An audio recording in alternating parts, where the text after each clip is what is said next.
Punjabi radio ਤੇ ਵੈਸੇ ਸੁਣ ਰਹੇ ਸਾਰੇ ਸਰੋਤਿਆਂ ਨੂੰ ਬਲਵਿੰਦਰ ਕੌਰ ਵੱਲੋਂ ਪਿਆਰ ਭਰੀ ਸਤਿ ਸ਼੍ਰੀ ਅਕਾਲ। ਤੇ ਜਿਸ ਵਕਤ ਪ੍ਰੋਗਰਾਮ ਖਬਰ ਤੇ ਨਜ਼ਰ ਪ੍ਰੋਗਰਾਮ ਦੇ ਵਿੱਚ ਸਾਡੇ ਨਾਲ ਹੋਣਗੇ ਮੈਂਟੂ ਗੁਸਰੀਆ ਜੀ। ਪੁੱਛਾਂਗੇ ਜੋ ਕਿ ਸਵਾਲ ਨੇ ਵੀਕਐਂਡ ਤੇ ਜਿੰਨੇ ਕੁ ਹੁੰਦੇ ਨੇ ਉਹ ਉਹਨਾਂ ਦੀ ਖਬਰਸਾਰ ਉਹਨਾਂ ਤੋਂ ਲਵਾਂਗੇ। ਖਬਰਾਂ ਤੋਂ ਪਹਿਲਾਂ ਧੰਨਵਾਦ ਕਰਨਾ ਚਾਹੁੰਦੇ ਸਾਡੇ ਸਪੋਂਸਰ ਦਾ ਜਿਨ੍ਹਾਂ ਨੇ ਇਸ ਪ੍ਰੋਗਰਾਮ ਨੂੰ ਸਪੋਂਸਰ ਕੀਤਾ, ਸਭ ਤੱਕ ਪਹੁੰਚਾਇਆ ਜੀ। ਕ੍ਰਿਸ਼ਨ ਧਨੋਤਾ ਜੀ ਜੋ ਬਸੇੜੀ ਤੋਂ, ਜਸਪਾਲ ਸਿੰਘ ਜੀ ਸੈਕਰਾਮੈਂਟੋ ਤੋਂ, ਜੱਸੀ ਗਿੱਲ ਜੀ ਪਲੰਬਿੰਗ ਵਾਲੇ ਬੇਕਰਸਵੀਲ ਤੋਂ, ਜਗਤਾਰ ਸਿੰਘ ਜੀ ਅਨੰਦਪੁਰੀ ਯੂਨੀਵਰਸਿਟੀ ਤੋਂ, GN lube and truck wash oil ਜੋ ਆਇਲ ਵੀ ਚੇਂਜ ਕਰਦੇ ਨੇ ਅਤੇ ਏਅਰ ਬ੍ਰੇਕ ਦਾ ਵੀ ਕੰਮ ਕਰਦੇ ਨੇ, ਜਿਨ੍ਹਾਂ ਦਾ ਫ਼ੋਨ ਨੰਬਰ 2092777113। ਸਾਡੇ ਨਾਲ ਜੁੜ ਚੁੱਕੇ ਨੇ ਮਿੰਟੂ ਗੁਸਰੀਆ ਜੀ। ਸਤਿ ਸ਼੍ਰੀ ਅਕਾਲ, ਸਵਾਗਤ ਹੈ ਜੀ। ਸ਼ੁਕਰੀਆ ਜੀ, ਸਾਰਿਆਂ ਨੂੰ ਸਤਿ ਸ਼੍ਰੀ ਅਕਾਲ। ਅਤੇ ਮਿੰਟੂ ਜੀ ਕੁਛ ਕੁ ਖਬਰਾਂ 'ਤੇ ਗੱਲਬਾਤ ਕਰਦੇ ਹਾਂ ਜੋ ਪੰਜਾਬ ਦੇ ਵਿੱਚ ਜੋ ਕੁਛ ਵੀ ਵਾਪਰ ਰਿਹਾ ਆ। ਅਤੇ ਇੱਕ ਅਖਬਾਰ ਨੇ ਖੁਲਾਸਾ ਕੀਤਾ ਹੈ ਕਿ ਅਕਾਲੀ ਦਲ ਅਤੇ ਡੇਰਾ ਮੁਖੀ ਦੀਆਂ ਫਿਲਮਾਂ ਨੂੰ ਲੈ ਕੇ ਇਹਨਾਂ ਦੇ ਵਿੱਚ ਕੋਈ ਡੀਲ ਹੋ ਚੁੱਕੀ ਸੀ। ਦੇਖੋ, ਇਹ ਵੈਸੇ ਤੇ ਪਹਿਲਾਂ ਵੀ ਵਿਵਾਦ ਉੱਠ ਚੁੱਕਿਆ। ਤੁਹਾਨੂੰ ਚੇਤੇ ਹੋਣਾ ਕਿ ਇੱਕ ਸਾਬਕਾ ਮੈਂਬਰ ਪਾਰਲੀਮੈਂਟ ਸੀ ਪੰਜਾਬ ਦਾ, ਜਿਹਨੇ ਸਭ ਤੋਂ ਪਹਿਲਾਂ ਇਹ ਖੁਲਾਸਾ ਕੀਤਾ ਸੀਗਾ। ਔਰ ਕਮਾਲ ਦੀ ਗੱਲ ਹੈ ਕਿ ਉਦੋਂ ਸ਼੍ਰੋਮਣੀ ਅਕਾਲੀ ਦਲ ਬਾਦਲ ਵੱਲੋਂ ਕਿਸੇ ਕਿਸਮ ਦਾ ਕੋਈ ਅਧਿਕਾਰਤ ਖੰਡਨ ਹੈ ਜੀ, ਪਰ ਕਿਉਂਕਿ ਉਹ ਜਿਹੜਾ ਸਾਬਕਾ ਮੈਂਬਰ ਪਾਰਲੀਮੈਂਟ ਸੀ ਬਾਅਦ ਦੇ ਵਿੱਚ RSS 'ਚ ਸ਼ਾਮਲ ਹੋ ਗਿਆ, ਫਿਰ RSS ਤੋਂ ਬਾਹਰ ਆ ਗਿਆ, ਇਸ ਕਰਕੇ ਉਹਨੂੰ ਬਹੁਤੀ ਕਿਸੇ ਨੇ ਤਵੱਜੋ ਨਹੀਂ ਦਿੱਤੀ। ਹਾਲਾਂਕਿ ਉਹ ਆਪਣੇ ਉਸ ਬਿਆਨ ਤੇ ਹਾਲੇ ਤੱਕ ਵੀ ਸਟੈਂਡ ਕਰਦਾ। ਉਹਨੇ ਇਹੋ ਹੀ ਕਿਹਾ ਸੀਗਾ ਕਿ ਇਹ ਸਾਰੀ ਡੀਲ ਜਿਹੜੀ ਆ ਮੁੰਬਈ ਇੱਕ ਫਿਲਮ ਐਕਟਰ ਦੇ ਘਰ ਦੇ ਵਿੱਚ ਹੋਈ ਆ। ਅੱਜ ਹੁਣ ਪੰਜਾਬ ਦੇ ਇੱਕ ਅਖਬਾਰ ਨੇ ਇਸ ਕਹਾਣੀ ਨੂੰ ਸ਼ਾਇਆ ਕੀਤਾ। ਖੁਲਾਸੇ ਦੇ ਰੂਪ ਦੇ ਵਿੱਚ ਇਹਨਾਂ ਨੇ ਹਵਾਲਾ ਦਿੱਤਾ ਕਿ ਜਿਹੜੀ 48 ਰਿਪੋਰਟ ਜਿਹੜੀ ਕਾਫੀ ਚਰਚਿਤ ਆ ਪਿਛਲੇ ਦਿਨਾਂ ਦੀ, ਰਣਜੀਤ ਕਮਿਸ਼ਨ ਦੀ 48 ਰਿਪੋਰਟ, ਤੇ ਉਹਦੇ ਪੰਨਾ ਨੰਬਰ 163 ਤੇ ਕਿਸੇ ਹਰਬੰਸ ਸਿੰਘ ਜ਼ਲਾਲ ਨਾਮ ਦਾ ਸ਼ਖਸ ਹੈ ਜਿਹੜਾ, ਉਹਦਾ ਬਿਆਨ ਦਰਜ ਹੋਇਆ। ਤਾਂ ਇਹਦੇ ਵਿੱਚ ਸਾਰੀਆਂ ਚੀਜ਼ਾਂ ਜਿਹੜੀਆਂ ਉਹ ਦੱਸੀਆਂ ਗਈਆਂ ਕਿ ਕਿਸ ਤਰ੍ਹਾਂ Messenger of the God film the releasing ਨੂੰ ਲੈ ਕੇ ਇੱਕ ਸਮਝੌਤਾ ਕੀਤਾ ਗਿਆ ਸੀਗਾ। ਔਰ ਇਹਦੇ ਵਾਸਤੇ ਦੱਸਦੇ ਆ ਕਿ ਜੋ ਵੀ ਆਮਦਨ ਆਂਕੀ ਗਈ ਸੀਗੀ ਫਿਲਮ ਦੀ, ਉਹ 300 ਕਰੋੜ ਰੁਪਈਆ ਆਂਕੀ ਗਈ ਸੀ ਤੇ ਇਹ ਡੀਲ ਹੋਈ ਸੀ। ਇਹਦੇ 'ਚ 100 ਕਰੋੜ ਰੁਪਈਆ ਜਿਹੜਾ ਉਹ ਇਸ ਪੋਲੀਟੀਕਲ ਤਨਜ਼ੀਮ ਨੂੰ ਹੈ ਜਿਹੜਾ ਫੰਡ ਦੇ ਵਜੋਂ ਦਿੱਤਾ ਜਾਊਗਾ। ਤੇ ਬਾਅਦ ਦੇ ਵਿੱਚ ਦੱਸਦੇ ਆ ਕਿ ਉਹ ਜਿਹੜੀ ਇਸ ਕਰਕੇ ਟੁੱਟ ਗਈ ਕਿਉਂਕਿ ਡੇਰੇ ਵਾਲਿਆਂ ਨੇ ਤੈਅਸ਼ੁਦਾ ਰਕਮ ਤੋਂ, ਇਸੇ ਕਰਕੇ ਕਹਿੰਦੇ ਕਿ ਪਹਿਲਾਂ ਮਾਫੀਨਾਮਾ ਦਵਾਇਆ ਗਿਆ, ਯਾਨੀ ਪ੍ਰਵਾਨ ਕੀਤਾ ਗਿਆ, ਫਿਰ ਉਸ ਤੋਂ ਬਾਅਦ ਉਹੀ ਮਾਫੀਨਾਮਾ ਵਾਪਸ ਲਿਆ ਗਿਆ, ਭਾਵ ਰੱਦ ਕੀਤਾ ਗਿਆ। ਤੋ ਇਹ ਅਖਬਾਰ ਹੈ ਜਿਹੜੀ ਪਹਿਰੇਦਾਰ ਅਖਬਾਰ ਨੇ ਕਾਫੀ ਵੱਡੀ ਰਿਪੋਰਟ ਛਾਪੀ ਆ। ਹੁਣ ਸ਼੍ਰੋਮਣੀ ਅਕਾਲੀ ਦਲ ਵੱਲੋਂ ਪ੍ਰਤੀਕਰਮ ਦੇਖਦੇ ਆ ਕੀ ਆਉਂਦਾ, ਕੀ ਉਹ ਇਸ ਚੀਜ਼ ਦਾ ਖੰਡਨ ਕਰਦੇ ਆ ਜਾਂ ਅੱਗੇ ਵਾਂਗੂ ਉਹ ਫਿਰ ਚੁੱਪ ਕਰ ਰਹਿਣਗੇ। ਵੈਸੇ ਇਸ ਮਾਮਲੇ ਦੇ ਮੁਤਲਕ ਇਹਨਾਂ ਦੀ ਚੁੱਪ ਜਿਹੜੀ ਉਹ ਜਿਉਂਦੀ ਤਿਉਂ ਆ। ਇਹ ਸਿਰਫ ਤੇ ਸਿਰਫ ਜਸਟਿਸ ਰਣਜੀਤ ਸਿੰਘ ਕਮਿਸ਼ਨ ਨੂੰ ਕਹਿ ਰਹੇ ਆ ਕਿ ਇਹ ਕਮਿਸ਼ਨ ਹੈ ਜਿਹੜਾ ਇੱਕ ਤਰ੍ਹਾਂ ਨਾਲ ਕਾਂਗਰਸ ਦਾ ਹੀ ਕਮਿਸ਼ਨ ਆ, ਪਰ ਦੂਸਰੀਆਂ ਜਿਹੜੀਆਂ ਚੀਜ਼ਾਂ ਉਹ ਸਾਫ਼ ਨਹੀਂ ਹੋ ਰਹੀਆਂ ਕਿਉਂਕਿ ਇਹਦੇ ਵਿੱਚ ਇੱਕ ਹੋਰ ਵੀ ਹਵਾਲਾ ਦਿੱਤਾ ਗਿਆ। ਜੇ ਅਖਬਾਰੀ ਰਿਪੋਰਟ ਦੇ ਨੁਕਤੇ ਨਿਗਾਹ ਨਾਲ ਦੇਖੀਏ, ਉਹ ਕਹਿੰਦੇ ਆ ਕਿ ਜਿਹੜੇ ਗਿਆਨੀ ਗੁਰਮੁਖ ਸਿੰਘ ਦੇ ਭਰਾਤਾ ਹਿੰਮਤ ਸਿੰਘ, ਉਹਨਾਂ ਨੇ ਵੀ ਆ ਕੇ ਕੁਝ ਚੀਜ਼ਾਂ ਦੀ ਇਸ ਮੁਤਲਕ ਪੁਸ਼ਟੀ ਕੀਤੀ। ਹਾਲਾਂਕਿ ਗਿਆਨੀ ਗੁਰਮੁਖ ਸਿੰਘ ਤੁਹਾਨੂੰ ਪਤਾ ਹੀ ਆ ਕਿ ਜਿਸ ਤਰੀਕੇ ਦੇ ਨਾਲ ਪਹਿਲਾਂ ਸਾਹਮਣੇ ਆਏ ਸੀਗੇ, ਫਿਰ ਉਸ ਤੋਂ ਬਾਅਦ ਉਹ ਅਚਾਨਕ ਚੁੱਪ ਵੱਟ ਜਾਂਦੇ ਆ। ਤਾਂ ਐਤਕੀ ਫਿਰ ਉਹਨਾਂ ਦਾ ਤਬਾਦਲਾ ਹੋਇਆ ਧਮਤਾਨ ਸਾਹਿਬ ਤੋਂ ਦਰਬਾਰ ਸਾਹਿਬ। ਐਤਕੀ ਵੀ ਉਹ ਜਿਹੜੀ ਚੁੱਪ ਹੈ ਉਹ ਲਗਾਤਾਰ 16 ਦਿਨ ਦੀ ਹੋ ਗਈ ਹੈ। ਐਤਕੀ ਵੀ ਉਹ ਬੋਲੇ ਨਹੀਂ ਇਸ ਮਾਮਲੇ। ਹੁਣ ਦੇਖਣ ਵਾਲੀ ਗੱਲ ਇਹ ਆ ਕਿ ਇਸ ਮਾਮਲੇ ਦੇ ਉੱਤੇ ਅੱਗੇ ਚੱਲ ਕੇ ਕੀ ਹੁੰਦਾ ਕੀ ਨਹੀਂ ਹੁੰਦਾ। ਖਾਸ ਤੌਰ ਤੇ ਜਿਹੜਾ ਹੁਣ ਸੈਸ਼ਨ ਆ ਰਿਹਾ ਅਸੈਂਬਲੀ ਦਾ, ਪੰਜਾਬ ਅਸੈਂਬਲੀ ਦਾ, ਉਸ ਸੈਸ਼ਨ ਦੇ ਵਿੱਚ ਜੇ ਰਿਪੋਰਟ ਉੱਥੇ ਟੇਬਲ ਕੀਤੀ ਜਾਂਦੀ ਹੈ, ਰੱਖੀ ਜਾਂਦੀ ਹੈ, ਤਾਂ ਉੱਥੇ ਉਦੋਂ ਬਾਅਦ ਅੱਗੇ ਕੀ ਕਾਰਵਾਈ ਹੋਊਗੀ। ਪਰ ਇਹ ਚੀਜ਼ਾਂ ਜਿਹੜੀਆਂ ਨੇ ਉਹ ਰਹਿ ਕੇ ਅੱਗੇ ਵੀ ਸ਼੍ਰੋਮਣੀ ਅਕਾਲੀ ਦਲ ਦਾ ਪਿੱਛਾ ਕਰਦੀਆਂ ਰਹੀਆਂ। ਪਰ ਜੇ ਮੰਨ ਲਓ ਰਿਪੋਰਟ ਦੇ ਵਿੱਚ ਜਿਸ ਤਰੀਕੇ ਨਾਲ ਅਖਬਾਰ ਨੇ ਦਾਅਵਾ ਕੀਤਾ ਵਾ, ਜੇ ਇਹ ਚੀਜ਼ ਵਾਕਿਆ ਨਿਕਲ ਆਉਂਦੀ ਆ ਤਾਂ ਫਿਰ ਮੇਰੇ ਖਿਆਲ ਦੇ ਨਾਲ ਅਕਾਲੀ ਦਲ ਲਈ ਬਹੁਤ ਸਾਰੀਆਂ ਮੁਸ਼ਕਿਲਾਂ ਖੜੀਆਂ ਹੋਣ। ਬਿਲਕੁਲ ਜੀ, ਤਾਂ ਹੀ ਤੇ ਚੁੱਪ ਹੈਗੇ ਆ। ਤੇ ਅੱਗੇ ਆਪਾਂ ਪੰਚਾਇਤੀ ਚੋਣਾਂ ਦੀ ਜੇ ਗੱਲ ਕਰੀਏ ਤੇ ਧਮਕਾਉਣ ਦੀਆਂ ਗੱਲਾਂ ਬਾਤਾਂ ਹੋ ਰਹੀਆਂ।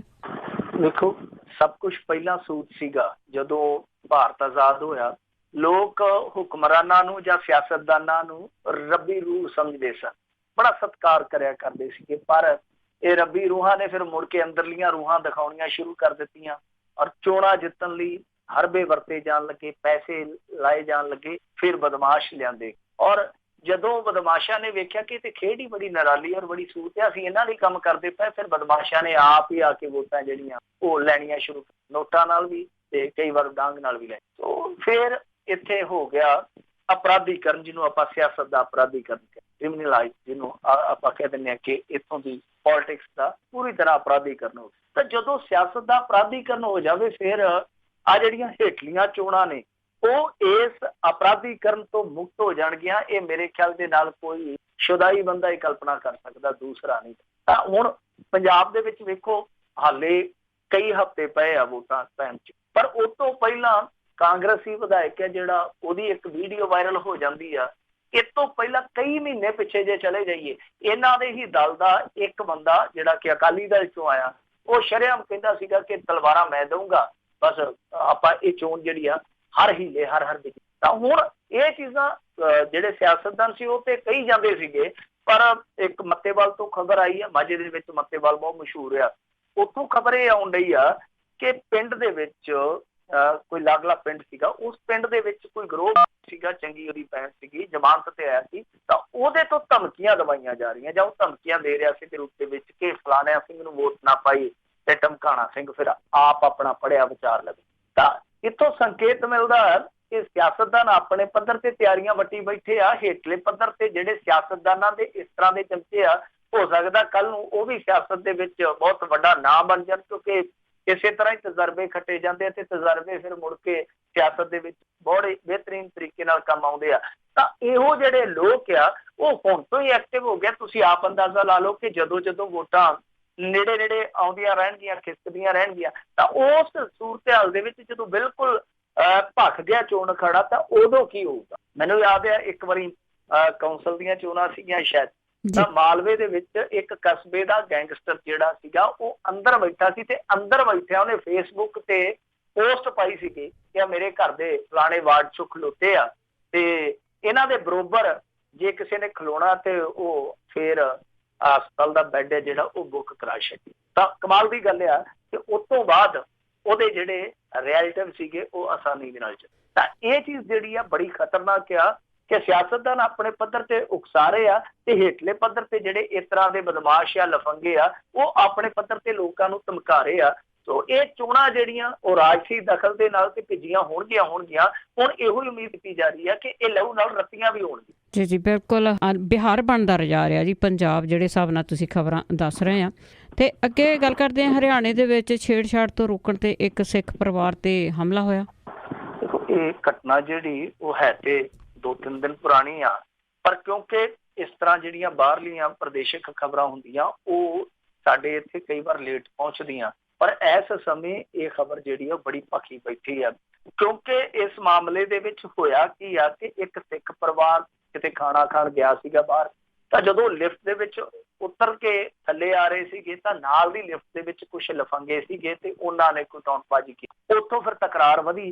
ਦੱਸਦੇ ਇਹ ਆ ਕਿ ਇਸ ਟੱਬਰ ਦਾ ਫਿਰ ਬਹੁਤ ਬੁਰੀ ਤਰ੍ਹਾਂ ਕੁਟਾਪਾ ਕੀਤਾ ਗਿਆ, ਇੱਥੋਂ ਤੱਕ ਕਿ ਸਿੱਖਾਂ ਦੇ ਜਿਹੜੇ ਕੇਸ ਹੁੰਦੇ ਆ ਉਹਨਾਂ ਦੀ ਵੀ ਬੇਅਦਬੀ ਕੀਤੀ ਗਈ, ਕਿਉਂਕਿ 2 ਮਰਦ ਸਨ ਤੇ ਕੁਝ ਔਰਤਾਂ ਸੀਗੀਆਂ, ਇੱਕ ਪ੍ਰੈਗਨੈਂਟ ਔਰਤ ਵੀ ਸੀ, ਗਰਭਵਤੀ ਔਰਤ ਵੀ ਸੀ, ਉਹਦੇ ਤੇ ਵੀ ਤਰਸ ਨਹੀਂ ਖਾਦਾ ਇਹਨਾਂ। ਤਾਂ ਕੁੱਟਮਾਰ ਹੋਈ। ਫਿਰ ਜਦੋਂ ਪੀੜਤ ਪਰਿਵਾਰ ਦੇ ਜੀਆਂ ਨੇ ਵੀਡੀਓ ਸ਼ੂਟ ਕਰਨਾ ਸ਼ੁਰੂ ਕਰ ਦਿੱਤਾ, ਦੱਸਦੇ ਆ ਕਿ ਉਦੋਂ ਇਹ ਧਮਕੀਆਂ ਦਿੰਦੇ ਉੱਥੋਂ ਭੱਜ ਨਿਕਲੇ। ਪਰ ਇਹ ਤੋਂ ਵੀ ਅਗਲੀ ਜਿਹੜੀ ਗੱਲ ਵਾਪਰੀ ਉਹ ਸਿਰਾ ਹੀ ਵਾਪਰੀ ਕਿ ਇਹਨਾਂ ਦੇ ਵਿੱਚੋਂ, ਕਿਉਂਕਿ ਕੁਝ ਮੁੰਡੇ ਰਸੂਖਦਾਰ ਸਨ, ਇੱਕ ਤੇ ਕਿਸੇ ਪੋਲੀਟੀਸ਼ੀਅਨ ਦਾ ਮੁੰਡਾ ਤੇ ਇੱਕ ਖੁਦ ਲਾਅ ਦਾ ਸਟੂਡੈਂਟ ਦੱਸਿਆ ਜਾਂਦਾ, ਉਹਨਾਂ ਦੇ ਵਿੱਚੋਂ ਇੱਕ ਮੁੰਡਾ ਜਿਹੜਾ ਉਹ ਫਿਰ ਹਸਪਤਾਲ ਦੇ ਵਿੱਚ ਚਲੇ ਜਾਂਦਾ, ਜ਼ੇਰੇ ਇਲਾਜ ਹੋ ਜਾਂਦਾ, ਤੇ ਉਲਟਾ ਜਿਹੜਾ ਇਰਾਦਾ ਕਤਲ ਦਾ ਪਰਚਾ ਹੈ ਉਹ ਉਸ ਵਿਕਟਮ ਫੈਮਿਲੀ ਤੇ ਦਰਜ ਕਰ ਦਿੰਦਾ। ਸੋ ਇਹ ਇਸ ਕਹਾਣੀ ਦਾ ਮਜ਼ਮੂਨ ਆ, ਇਸ ਕਹਾਣੀ ਦਾ ਕੇਂਦਰੀ ਨੁਕਤਾ ਕਿ ਇੱਕ ਤੇ ਉਹਨਾਂ ਨੇ ਛੇੜਛਾੜ ਝੱਲੀ, ਫਿਰ ਉਸ ਤੋਂ ਬਾਅਦ ਕੁੱਟਮਾਰ ਬਰਦਾਸ਼ਤ ਕੀਤੀ, ਤੇ ਹੁਣ ਉਹਨਾਂ ਤੇ ਇਰਾਦਾ ਕਤਲ ਹੈ, ਜਿਹਨੂੰ ਆਪਾਂ ਅਟੈਂਪਟ ਟੂ ਮਰਡਰ ਕਹਿ ਦਿੰਦੇ ਹਾਂ, 307 ਜਿਹਦੇ ਵਿੱਚ ਧਾਰਾ ਲੱਗਦੀ ਆ, ਉਸ ਧਾਰਾ ਹੇਠ ਮੁਕੱਦਮਾ ਦਰਜ ਕਰਦੇ ਆ। ਕਾਫੀ ਇਸ ਪੱਧਰ, ਕਾਫੀ ਵੱਡੇ ਪੱਧਰ ਤੇ ਇਸ ਚੀਜ਼ ਦਾ ਵਿਰੋਧ ਹੋਣ ਡਿਆ। ਦਿੱਲੀ ਕਮੇਟੀ ਵਾਲੇ ਵੀ ਹੈ ਜਿਹੜੇ, ਉਹ ਵੀ ਇਹਦਾ ਵਿਰੋਧ ਕਰਦੇ ਪਏ। ਸ਼੍ਰੋਮਣੀ ਅਕਾਲੀ ਦਲ ਬਾਦਲ ਨੇ ਵੀ ਆਪਣੇ MLA ਨੂੰ ਕਿਹਾ ਕਿ ਭਾਈ ਤੁਸੀਂ ਉੱਥੇ ਪਹੁੰਚੋ। ਹੋਰ ਵੀ ਜਿਹੜੇ ਇਸ ਤਰ੍ਹਾਂ ਸਿਆਸੀ ਸੰਗਠਨ ਆ ਜਾਂ ਸਿਆਸੀ ਬੁੱਧੀਜੀਵੀ ਆ, ਉਹ ਇਸ ਮਾਮਲੇ ਦੇ ਵਿੱਚ ਰੁਚੀ ਲੈ ਰਹੇ ਔਰ ਚਿੰਤਤ ਵੀ ਹੈ ਕਿ ਆਖਰ ਚੱਲਦਾ ਕੀ ਪਿਆ। ਤਾਂ ਇਹਦੇ ਵਿੱਚ ਹੁਣ ਸਾਫ਼ ਹੀ ਹੈ ਕਿ ਦੇਖੋ, ਜਦੋਂ ਪੁਲਿਸ ਨੇ ਕਿਸੇ ਨੂੰ ਫੜਿਆ, ਅਰੈਸਟ ਕੀਤਾ, ਤਾਂ ਉਦੋਂ ਤੱਕ ਤੇ ਠੀਕ ਠਾਕ ਹੈ, ਤੇ ਬਾਅਦ ਦੇ ਵਿੱਚ ਉਹ ਆਪ ਹੀ ਜਾ ਕੇ ਦਾਖਲ ਹੋ ਜਾਂਦਾ। ਔਰ ਦੂਜੀ ਗੱਲ ਇਹ ਆ ਕਿ ਇੱਕ ਟੱਬਰ ਜਿਹੜਾ ਕੇਸਾਂ ਦੀ ਬੇਅਦਬੀ ਕਰਾ ਬੈਠਾ, ਗਰਭਵਤੀ ਔਰਤ ਦੀ ਖਿੱਚਾ ਧੂ ਵੀ ਕਰਾ ਬੈਠਾ, ਕਿ ਉਹ ਤੁਰਿਆ ਜਾਂਦਾ ਕਿਸੇ ਨਾਲ ਇਸ ਤਰ੍ਹਾਂ ਜਿਹੜੀ ਕਿ ਇੱਕ ਲਵਾਰਿਆਂ ਦੀ ਟੋਲੀ ਉਹਦੇ ਨਾਲ ਆਪਣੇ ਆਪ ਖੇਬੜੂਗਾ? ਬਹੁਤ ਵੱਡਾ ਪ੍ਰਸ਼ਨ ਹੈ। ਸੋ ਕਹਿਣ ਦਾ ਮਤਲਬ ਇਹ ਆ ਕਿ ਇਹ ਇੱਕ ਤੇ ਪਾਰਦਰਸ਼ੀ ਢੰਗ ਦੇ ਨਾਲ ਜਾਂਚ ਪੜਤਾਲ ਹੋਣੀ ਚਾਹੀਦੀ ਹੈ। ਹਾਂ, ਕਈ ਵਾਰ ਹੁੰਦਾ ਕਿ ਮੁੱਦਾ ਕੁਝ ਹੋਰ ਹੁੰਦਾ, ਉਹਨੂੰ ਮੋੜ ਕੋਈ ਹੋਰ ਦਿੱਤਾ ਜਾਂਦਾ, ਪਰ ਇਸ ਮਾਮਲੇ ਦੇ ਵਿੱਚ ਸਾਰੀਆਂ ਚੀਜ਼ਾਂ ਸਾਫ਼ ਨਜ਼ਰ ਆਉਂਦੀਆਂ ਪਈਆਂ ਕਿ ਕਿਤੇ ਨਾ ਕਿਤੇ ਇਹ ਜਿਹੜਾ ਮਾਮਲਾ ਸੀ ਛੇੜਛਾੜ ਤੋਂ ਸ਼ੁਰੂ ਹੋਇਆ ਤੇ ਕੁੱਟਮਾਰ ਤੇ ਖਤਮ ਹੋ ਗਿਆ। ਹੁਣ ਇਹਦੇ ਵਿੱਚ ਹੋਣਾ ਤੇ ਇਹ ਚਾਹੀਦਾ ਹੈ ਕਿ ਕੋਈ ਐਸਾ ਕਾਇਦਾ ਕਾਨੂੰਨ ਹੋਵੇ, ਕਿਉਂਕਿ ਇਹ ਮਾਮਲਾ ਜਿਹੜਾ ਮਾਜਰਾ ਮੁੜ ਕੇ ਦੋ ਫਿਰਕਿਆਂ ਦੇ ਦਰਮਿਆਨ ਬਣ ਜਾਂਦਾ। ਤਾਂ ਤੁਹਾਨੂੰ ਯਾਦ ਹੋਣਾ ਕਿ ਸਿੱਕਮ ਦੇ ਵਿੱਚ ਜੋ ਕੁਝ ਵਾਪਰਿਆ ਸੀ, ਇੱਕ ਝੜਪ ਤੋਂ ਵਾਪਰਿਆ। ਬਾਅਦ ਦੇ ਵਿੱਚ ਉਹ ਕਿਉਂਕਿ ਜ਼ਹਿਰ ਰੱਖੀ ਬੈਠੇ ਸੀ ਮਨਾਂ ਦੇ ਅੰਦਰ, ਉਹ ਜ਼ਹਿਰ ਜਿਹੜਾ ਸੀਗਾ ਉਹ ਲਬਾਲਬ ਫਿਰ ਭਰ ਕੇ ਤੇ ਬਾਹਰ ਆ। ਤਾਂ ਇਹ ਜਿਹੜੀਆਂ ਚੀਜ਼ਾਂ ਨੇ ਮੁੜ ਕੇ ਉਹ ਫਿਰਕੂ ਰੰਗਤ ਲੈ ਜਾਂਦੀਆਂ। ਔਰ ਹਰਿਆਣੇ ਦੇ ਵਿੱਚ ਤੁਹਾਨੂੰ ਪਤਾ ਹੀ ਜਾਟ ਅੰਦੋਲਨ ਦੇ ਦੌਰਾਨ ਕਿੱਦਾਂ ਪੰਜਾਬੀਆਂ ਨੂੰ ਜਾਂ ਸਿੱਖਾਂ ਨੂੰ ਉੱਥੇ ਟਾਰਗੇਟ ਕੀਤਾ ਗਿਆ ਸੀਗਾ। ਤਾਂ ਜਿਹੜੇ ਇਸ ਤਰ੍ਹਾਂ ਦੇ ਅਨਸਰ ਆ ਜਿਹੜੇ ਫਿਰਕੂ ਰੰਗਤ ਦਿੰਦੇ ਆ, ਔਰ ਕਈ ਦਫਾ ਉਹ ਫਿਰਕੂ ਰੰਗਤ ਇੰਨੀ ਜ਼ਿਆਦਾ ਗੂੜੀ ਹੁੰਦੀ ਆ ਕਿ ਦੋ ਫਿਰਕਿਆਂ 'ਚ ਕਲੈਸ਼ ਹੋ ਜਾਂਦਾ, ਟਕਰਾਅ ਹੋ ਜਾਂਦਾ। ਤਾਂ ਇਸ ਲਈ ਕੋਈ ਕਾਇਦਾ ਕਾਨੂੰਨ ਹੋਣਾ ਚਾਹੀਦਾ। ਜਿੱਦਾਂ ਹੁਣ ਇੱਥੇ ਇੱਕ ਵੀਡੀਓ ਵਾਇਰਲ ਹੋਈ ਪਈ ਆ, ਕੁਝ ਲਫੰਗਾ ਟਾਈਪ ਬੰਦੇ ਆ ਜਿਹੜੇ ਆਪਣੇ ਆਪ ਨੂੰ ਇੱਕ ਧਰਮ ਦੇ ਬਹੁਤ ਵੱਡੇ ਮੋਹਤਬਾਰ ਸਮਝਦੇ ਆ, ਉਹਨਾਂ ਵੱਲੋਂ ਵੀਡੀਓ ਪਾ ਕੇ ਗਾਲਾਂ ਕੱਢੀਆਂ ਜਾ ਰਹੀਆਂ, ਇੱਕ ਕਮਿਊਨਿਟੀ ਨੂੰ ਕੜਾਹ ਖਾਣੀ ਕਮਿਊਨਿਟੀ ਕਿਹਾ ਜਾ ਰਿਹਾ। ਤਾਂ ਇਹ ਕੋਈ ਸਧਾਰਨ ਮਸਲਾ ਨਹੀਂ ਹੈ।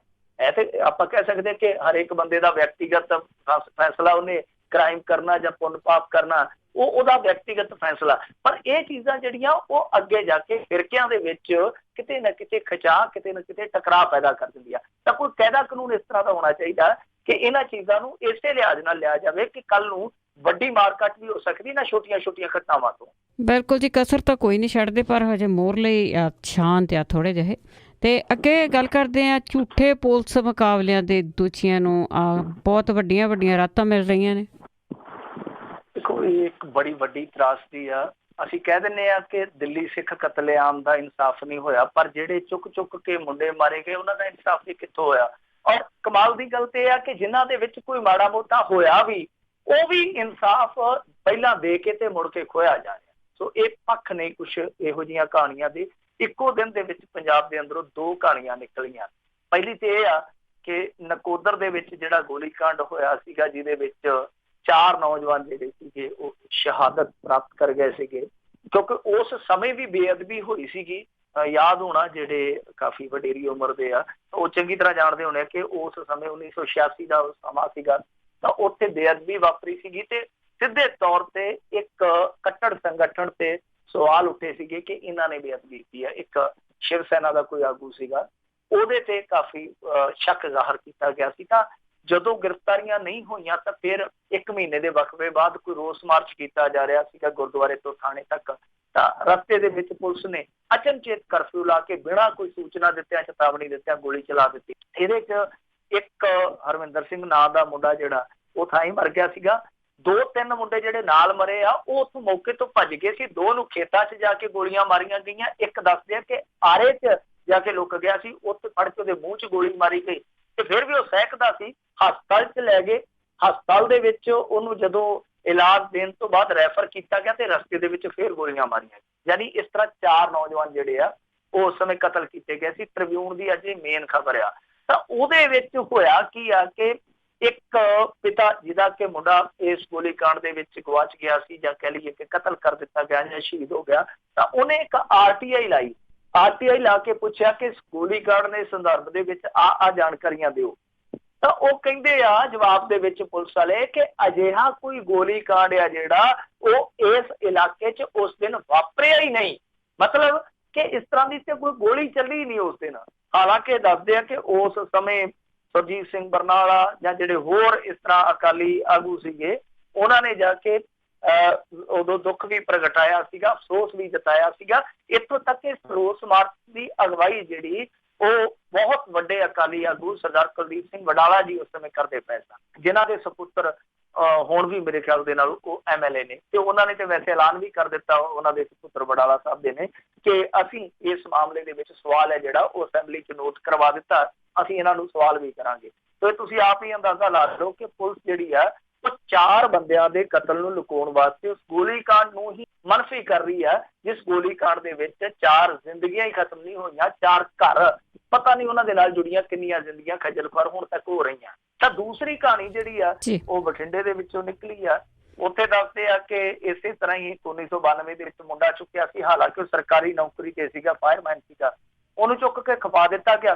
ਹੁਣ ਉਹਦੇ ਜਿਹੜੇ ਦੋਸ਼ੀ ਆ ਉਹਨਾਂ ਨੂੰ ਉਮਰ ਕੈਦ ਹੋ ਗਈ। 2014 ਦੇ ਵਿੱਚ ਉਹਦੇ ਬਾਪ ਨੇ ਕਾਫੀ ਜਦੋਜਹਿਦ ਕੀਤੀ ਤਾਂ ਜਿਹੜੇ ਉਮਰ ਕੈਦ ਉਹ ਪੁਲਿਸ ਵਾਲੇ ਸਜ਼ਾ ਯਾਫਤਾ ਸਨ, ਉਹਨਾਂ ਦੀ ਅਗੇਤੀ ਰਿਹਾਈ ਵਾਸਤੇ ਸਰਕਾਰ ਜਿਹੜੀ ਆ ਉਹ ਕੋਸ਼ਿਸ਼ਾਂ ਕਰਦੀ ਪਈ ਅੰਦਰ ਖਾਤੇ। ਤੇ ਦੱਸਿਆ ਜਾ ਰਿਹਾ ਕਿ ਸਿਰਫ 4 ਸਾਲਾਂ ਦੇ ਬਾਅਦ ਹੀ ਉਹਨਾਂ ਦੇ ਨਕਸ਼ੇ ਵੀ ਤੋਰੇ ਜਾ ਰਹੇ ਆ। ਇਸ ਦੀ ਗੱਲ ਦੀ ਪੁਸ਼ਟੀ ਹੈ ਜਿਹੜੀ ਸੁਪਰਡੈਂਟ ਵੀ ਕਰਦਾ, ਪਰ ਦੂਸਰੇ ਪਾਸੇ ਦੱਸਿਆ ਜਾ ਰਿਹਾ ਕੋਈ ਰਹਿਮ ਦੀ ਅਪੀਲ ਜਿਹੜੀ ਆ ਉਹ ਇਹਨਾਂ ਵੱਲੋਂ ਲਵਾ ਕੇ ਤੇ ਉਹਨਾਂ ਦੀ ਵੀ ਜਾਂਚ ਛੱਡੀ ਜਾ ਰਹੀ ਹੈ। ਤਾਂ ਜਿੱਦਾਂ ਮੈਂ ਕਿਹਾ ਕਿ ਇਹਨਾਂ ਮਾਮਲਿਆਂ 'ਚ ਇਨਸਾਫ ਮਿਲਿਆ ਵੀ, ਉਹ ਇਨਸਾਫ ਵੀ ਦੇ ਕੇ ਇਹ ਲੋਕ ਖੋਣ ਜਾ ਰਹੇ ਆ। ਜਿੱਦਾਂ ਅੱਗੇ ਪਿੰਕੀ ਦੇ ਮਾਮਲੇ 'ਚ ਵੀ ਹੋਇਆ, ਉਸ ਪਿੰਕੀ ਨੂੰ ਉਮਰ ਕੈਦ ਹੋਈ ਤੇ ਬਾਅਦ ਦੇ ਵਿੱਚ ਉਹਨੂੰ ਅਗੇਤੀ ਰਿਹਾਈ ਦੇ ਦਿੱਤੀ ਗਈ, ਇੱਥੋਂ ਤੱਕ ਕਿ ਨੌਕਰੀ ਤੇ ਵੀ ਚਾੜ ਦਿੱਤਾ ਗਿਆ। ਇਸ ਤਰ੍ਹਾਂ ਦੇ ਹੋਰ ਵੀ ਬਹੁਤ ਸਾਰੇ ਕੇਸ ਆ। ਕੁੱਲ ਮਿਲਾ ਕੇ ਕਹਿ ਸਕਦੇ ਹਾਂ ਕਿ ਇਹ ਤੇ ਉਹਨਾਂ ਲੋਕਾਂ ਦੇ ਜ਼ਖਮਾਂ ਤੇ ਆਰੀ ਰੱਖਣ ਸਮਾਨ ਆ ਜਿਨ੍ਹਾਂ ਲੋਕਾਂ ਦੇ ਇਸ ਹਨੇਰੀ ਦੇ ਵਿੱਚ ਘਰ ਉਜੜੇ ਸੀ। ਜੀ ਬਿਲਕੁਲ। ਤੇ ਅੱਗੇ ਆਪਾਂ ਲੰਗਾ ਦੀ ਜੇ ਗੱਲ ਕਰੀਏ, ਬੜੀ ਦਾ ਕੋਸ਼ਿਸ਼ ਕਰ ਰਿਹਾ ਜੀ ਕਿ ਉਸਨੂੰ ਪੰਥ ਦੇ ਵਿੱਚ ਵਾਪਸ ਲੈ ਲਿਆ ਜਾਵੇ, ਚਿੱਠੀਆਂ ਪੱਤਰ ਲਿਖ ਹੋ ਰਹੇ ਨੇ। ਜੇ ਪੰਥ ਦੇ ਵਿੱਚ ਵਾਪਸੀ ਹੋਊ ਫਿਰ ਹੀ ਪੰਥਕ ਤਨਜ਼ੀਮ ਅਕਾਲੀ ਦਲ 'ਚ ਵਾਪਸੀ ਹੋਊ, ਤੇ ਜੇ ਅਕਾਲੀ ਦਲ 'ਚ ਵਾਪਸੀ ਹੋਊ ਫਿਰ ਹੀ ਸੱਤਾ 'ਚ ਵਾਪਸੀ ਹੋਣ ਦੀ ਸੰਭਾਵਨਾ ਜਾਗੂ। ਸੋ ਲੰਗਾ ਸਾਹਿਬ ਜਿਹੜੇ ਆ ਉਹ ਲੰਮਾ ਸੋਚਦੇ ਪਏ ਆ ਕਿ ਸਭ ਤੋਂ ਪਹਿਲਾ ਗੇਟ ਜਿਹੜਾ ਉਹ ਮੈਨੂੰ ਪੰਥ ਦੇ ਵਿੱਚ ਵਾਪਸੀ ਵਾਲਾ ਜਿਹੜਾ ਉਹ ਟੱਪਣਾ ਪਊਗਾ। ਲਿਹਾਜ਼ਾ ਇਹਨਾਂ ਨੇ ਪੱਤਰ ਲਿਖ ਦਿੱਤਾ। ਇਹ ਗਿਆਨੀ ਗੁਰਬਚਨ ਸਿੰਘ ਹੋਰਾਂ ਨੇ ਸ਼ਾਇਦ ਕਹਿ ਵੀ ਦਿੱਤਾ ਮੀਡੀਆ ਨੂੰ ਕਿ ਆਉਣ ਵਾਲੇ ਸਮੇਂ ਦੇ ਵਿੱਚ ਜਦੋਂ ਪੰਜ ਸਿੰਘ ਸਾਹਿਬਾਨ ਦੀ ਇਕੱਤਰਤਾ ਹੋਊਗੀ ਉਦੋਂ ਇਹ ਮੁੱਦਾ ਵਿਚਾਰਿਆ ਜਾਊਗਾ। ਹੁਣ ਦੇਖਣਾ ਇਹ ਆ ਕਿ ਦੁਨਿਆਵੀ ਅਦਾਲਤ ਜਿਸ ਬੰਦੇ ਨੂੰ ਬਰੀ ਕਰ ਚੁੱਕੀ ਆ, ਕਿ ਧਾਰਮਿਕ ਅਦਾਲਤ ਉਸ ਬੰਦੇ ਨੂੰ ਬਰੀ ਕਰੂਗੀ। ਦੂਜੀ ਚੀਜ਼ ਇਹ ਆ ਕਿ ਦੇਖੋ ਇਹ ਮਾਮਲਾ ਜਿਹੜਾ ਉਹ ਬੜਾ ਪੇਚੀਦਾ ਤੇ ਦਿਲਚਸਪ ਰਹੂਗਾ ਇਸ ਪੱਖੋਂ, ਕਿਉਂਕਿ ਹੁਣ ਤੱਕ ਠੀਕ ਹੈ ਕਿ ਅਦਾਲਤ ਨੇ ਛੱਡ ਦਿੱਤਾ, ਕਿਉਂਕਿ ਉਹ ਜਿਹੜੀ ਬੀਬੀ ਜਿਹੜੀ ਪਹਿਲਾਂ ਕਹਿੰਦੀ ਸੀ ਮੇਰੇ ਨਾਲ ਰੇਪ ਹੋਇਆ, ਬਾਅਦ ਦੇ ਵਿੱਚ ਕਹਿੰਦੀ ਕਿ ਸਾਰਾ ਕੁਝ ਪੁਲਿਸ ਨੇ ਕੀਤਾ ਕਰਾਇਆ। ਤਾਂ ਹੁਣ ਇਸ ਮਾਮਲੇ ਦੇ ਵਿੱਚ ਦਿਲਚਸਪ ਪਹਿਲੂ ਜਿਹੜਾ ਵੇਖਣ ਵਾਲਾ ਰਹੂਗਾ ਉਹ ਇਹ ਰਹੂਗਾ ਕਿ ਹੁਣ ਤੱਕ ਸੁੱਚਾ ਸਿੰਘ ਲੰਗਾ ਨੇ ਉਸ ਵੀਡੀਓ ਦੇ ਮੁਤਲਕ ਆਪਣੇ ਆਪ ਨੂੰ ਇਹ ਸਾਬਤ ਨਹੀਂ ਕੀਤਾ ਕਿ ਮੈਂ ਉਸ ਵੀਡੀਓ ਦੇ ਵਿੱਚ ਨਹੀਂ ਆ। ਸੋ ਇਹ ਦੇਖਣਾ ਬਹੁਤ ਦਿਲਚਸਪ ਰਹੇਗਾ ਕਿ ਸੁੱਚਾ ਸਿੰਘ ਲੰਗਾ ਹੁਣ ਤੱਕ ਕੋਈ ਵੀ ਠੋਸ ਸਬੂਤ ਉਸ ਵੀਡੀਓ ਦੇ ਵਿਰੋਧ ਦੇ ਵਿੱਚ ਏਦਾਂ ਕਰਕੇ ਇਸ ਪਹਿਲੂ ਕਰਕੇ ਜਾਰੀ ਨਹੀਂ ਕਰ ਸਕਿਆ ਕਿ ਹਾਂ ਭਾਈ ਆਹ ਸਬੂਤ ਹੈ ਮੇਰੇ ਕੋਲੇ ਕਿ ਮੈਂ ਇਸ ਵੀਡੀਓ ਦੇ ਵਿੱਚ।